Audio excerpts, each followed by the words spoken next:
Bonjour à tous, aujourd'hui il est question d'étudier le TP banc perte de charge. Le but de ce TP est d'étudier le comportement d'un fluide en mouvement dans une conduite.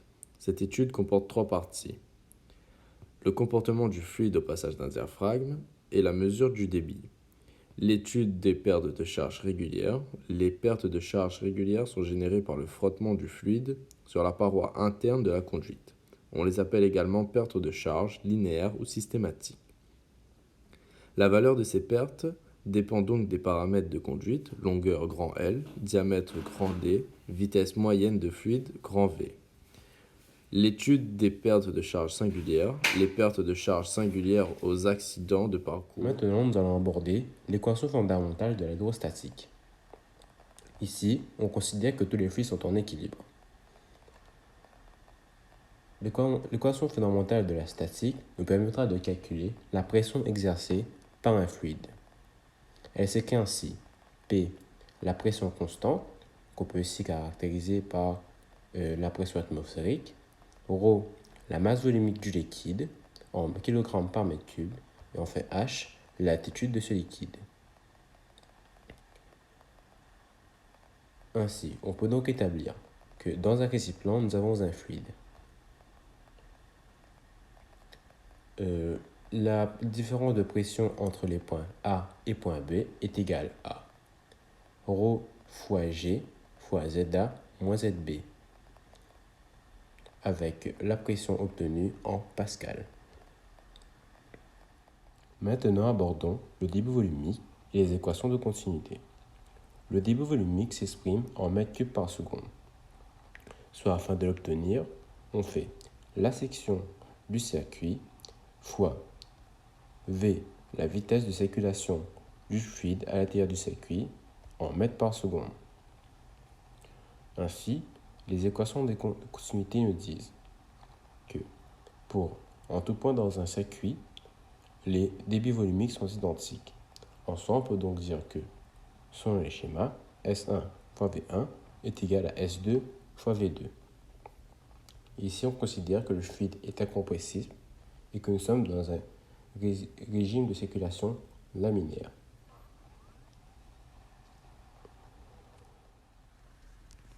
Maintenant, nous allons aborder un point important de ce TP, les équations de Bernoulli. Les équations de Bernoulli s'inspirent de la théorie de la cinétique, qui considère ainsi, ici, qu'une totale conservation de l'énergie lors de l'écoulement du liquide dans le circuit. De même, ici, on considère que le liquide est incompressible et non visqueux. On peut alors écrire que P, qu'on peut caractériser par une pression atmosphérique, est égal à ρ fois G fois Z plus 1 demi de ρ V carré est égal à une pression constante en pascal. Il faut ainsi noter que Z est l'altitude de la section M, en se référant bien au milieu de la section, et que V est la vitesse de circulation du fluide à l'intérieur du circuit.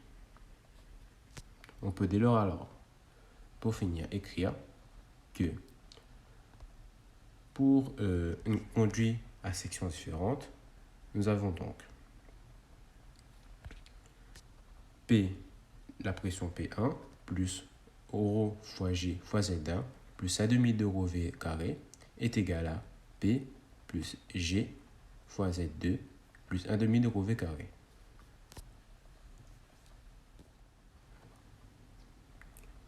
Maintenant, nous allons aborder un point important de ce TP, qui sont les pertes de charge. Ainsi, si l'on considère un fluide réel, on doit aussi notamment considérer les pertes de charge mécaniques dues au frottement entre la paroi et le liquide. Dès lors, l'équation de Bernoulli précédemment citée s'avère être invalide, puisqu'ici, dans ce cas précédemment, nous considérions qu'il y avait une totale conservation de l'énergie mécanique durant la circulation de ce fluide. Ainsi, on distingue deux cas. Le premier cas où l'on ne considère pas les pertes de charge si elles sont trop faibles. Et enfin, le deuxième cas, plus courant, où l'on prend en compte les pertes de charge en incluant des relations théoriques dans la relation de Bernoulli, l'équation de Bernoulli. Ainsi, l'intégration de ces pertes de charge se fait comme cela, comme nous pouvons voir ici dans cette équation, où un delta J1, J2 a été ajouté. Enfin, on peut noter qu'il existe deux types de pertes de charge.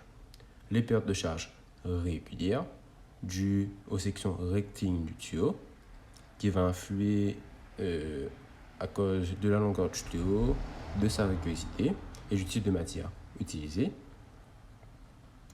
Elle se détermine ici avec la formule qui est 1/2 de ρ fois V au carré fois L fois lambda divisé par D, avec lambda, le coefficient de perte de charge régulier, L, la longueur du conduit, et D, le diamètre du conduit. Ensuite, nous avons le deuxième type de perte de charge, qui sont les pertes de charge singulières. Les pertes de charge singulières sont dues aux différents accidents, tels que les dés, T, coude ou encore variation de la section. Elles se déterminent avec la formule 1/2 de phi fois ρ fois V au carré, avec phi le coefficient de perte de charge singulier dépendant des différents accidents.